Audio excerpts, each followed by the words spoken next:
Kung sakaling hindi matuloy, mga kababayan ko, ang isang taong nagkasala sa batas at lumabag sa panuntunan ng ating bansa ay pwede bang mapawalang bisa?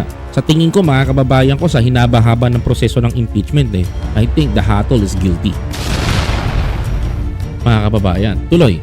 Ayon sa Article 11, Section 3 ng Konstitusyon, ang Senado lamang ang tanging may kapangyarihan na mag-convict or acquit sa isang opisyal na na-impeach ng Kongreso. Okay, sa makatuwid, walang karapatan ang Korte Suprema. So the majority ng rule nito, mga kababayan ko, is ang Senado ang magdedesisyon ng hatol.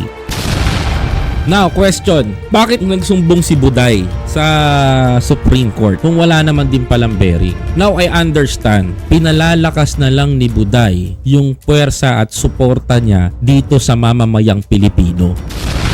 Wala na This is ending, mga kababayan ko, ng karir ni Buday.